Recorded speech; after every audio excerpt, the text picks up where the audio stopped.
Most people think the biggest question in early retirement is how much money do I need? But here's the truth. For many of us, the real question is how will I afford healthcare? The biggest question I get is Salvador, how do you handle healthcare? So if you're someone thinking about leaving work before 65, healthcare can be the deal breaker that no one takes their time to warn you about until today. Today, I'm breaking down what I learned about navigating healthcare in early retirement, what it costs, what surprised me, and what I wish I had known before I left my job. But before I get started, let me know in the comments, when you think about retirement, is healthcare one of your biggest worries?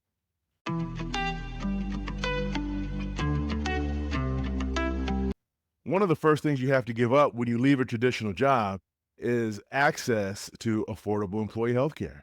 For me, this was a huge shock. I'd always had corporate benefits, but suddenly I was on my own. And the cost, let's just say this, it's not pocket change. Healthcare is more than just paying for premiums. It's copays, prescriptions, surprise bills, dental, vision, the things we don't talk about until they hit us. And for women and people of color who often face unique healthcare challenges and disparities, planning for healthcare becomes even more important. Have you ever tried pricing healthcare outside of your job? Give me a comment yes if you were shocked at the numbers. So, what are your options if you retire before Medicare kicks in at 65? Here's what I learned. Number one, you have the marketplace insurance, which are the Affordable Care Act plans or the ACA plans. And depending on your income, you might qualify for subsidies that bring down costs and is really a lifeline for early retirees. Now, I do know that there are some questions about the viability and the long term viability for the Affordable Care Act and if it's going to stick around. I don't think it's going to go anywhere, but I don't know. I'm not an economist and I'm not a politician. But just make sure you keep an eye on that. But that's a pretty vital mechanism to get health care in early retirement. And in fact, when my friends ask me, that's the first place I point them. Number two, COBRA. Basically, what COBRA says is that you can keep your employer plan for up to 18 months after you retire, but that gets expensive. And so, to give you some perspective on that, generally, when a person is getting healthcare covered through an employer, the employer will usually cover a high percentage, usually 90% of the employee's coverage with copays and deductibles, and then a lower percentage for dependents. Well, generally, what will happen on COBRA is you'll be responsible for 105% of the plan premium. So whatever the employer was paying, you have to pay. What you were paying before, you have to pay. And they generally will tack on about 5% on top of that, just for administrative costs to manage the plan, for the people inside of HR to manage the plan, and so on. So it gets really expensive. And remember, most of us that retire early aren't talking about an 18-month window. So you'd likely have to subsidize that with something else once you decide to retire early. It may be a good start, and I've had friends that have bridged that to the next until they were able to get to the place that they were able to sign up for the ACA plans. But it's not a good long-term solution if, let's say, you retire 5, 6, 7, or in my case, 14 years early. Number three, part-time worker consulting. Some companies offer health benefits even for reduced hours. It's worth considering if you want flexibility without giving up the coverage. You give a little to get a little. Nothing's free, folks, as much as I hate to say it. There's a cost to everything. And number four, and this one I'm not as familiar with, but in my research, I saw this come up quite a bit. And there are health sharing ministries or co-ops. These aren't traditional insurance, but some people use them as a bridge. A health sharing ministry, sometimes called a health sharing ministry or medical cost sharing co-op, is not insurance. Instead, it's a group of people, often faith-based or value-based, through a church or some affinity group, and they pool their money together to help people cover each other's medical expenses. So if that's something that's available to you, it may be a good idea to bridge the cost until you get there. But again, take a look at it, do a little bit more research on that, because there's not a lot of those that I've seen, but it did come up in my research and I wanted to share it with you. Because if you are part of a particular group, you may be able to get coverage. And then number five is self-insuring with a healthcare savings account. If you've saved in a healthcare savings account, you could cover some of the cost tax-free. I think an option like that is okay if A, you're in good health, and B, you have a pretty good handle on your health situation and you are fairly healthy. But If you have chronic conditions and things like that, I would just say be careful, talk to a professional. There's a lot of brokers out there that can help you get to where you need to be with that.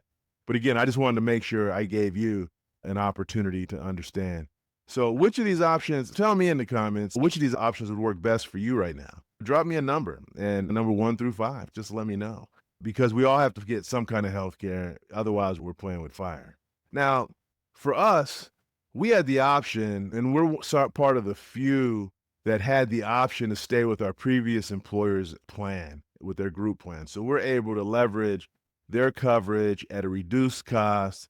It's not pennies and dimes, folks. It's serious cash, but it's significantly less than if we had to go out at our age and our demographic into the marketplace. But it gave us the peace of mind of knowing that we were covered. And what I realized is that the earlier you plan, the less scary it feels. And so having that peace of mind and understanding what the options were and knowing that we had an employer that allowed that, it gave us peace of mind. And we don't go to the doctor every day, but we're able to keep tabs on our health. And at the end of the day, your time and your health are two largest resources that you have that you need to protect, particularly as we get age and move into the stages of retirement. So would you be willing to pay a little bit more for the peace of mind for healthcare? Or would you rather take the cheapest option? What works best for you? I know there's a concept that I have of jumping over pennies for dollars. And some people jump over dollars for pennies because they say, I want to get the cheapest, even though my co-payments are going to be high, and even though my deductibles are going to be high, and that the overall cost in the long term is going to be higher. But some people just say, hey, look, I want to pay $10 a month. I'd rather pay $10 a month for horrible coverage than pay $20 a month for Cadillac coverage. So what's the best for you? What would you do in that situation? And just let me know below. I'm curious about this because I'm sure the healthcare topic is one that's going to be rich, full of discussion, and one that we're going to continue to talk about as we continue down our journey together. If you're serious about early retirement, don't just think about how much money you need to live. Think about how much you need to stay healthy. Healthcare can be the hidden cost that breaks your retirement plan or the piece that makes it all possible. When we did our plan and we look at how our wealth builds over time, and we saw that later in life it gets a little bit bigger, we also realized that that's when healthcare becomes a huge burden for people. When you're in your 70s and your 80s and you start taking prescriptions and doing pills and as a black man in America, there's a whole bunch of stuff. Any affliction that hits the rest of the world hits us twice as hard. And so who knows what's going to happen when I'm in my 60s or 70s and what those costs are going to be. But I wanted to make sure that I had some stopgaps in place to cover myself, cover my family, to make sure we don't find ourselves in a bad situation because of a healthcare dilemma. I'm sharing my journey with you because I want you to know that you're not alone in asking these questions. And if I could figure out the healthcare in retirement, then so can you.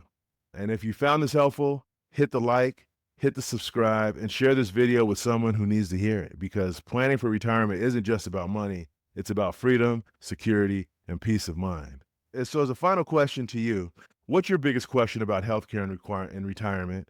And drop it in the comments. I'll be answering them in future videos. So again, it's never my intention that everybody or my expectation that everybody retire early, but it is my expectation that you live your best life. So on that note, have a good rest of your day, and I will talk to you soon.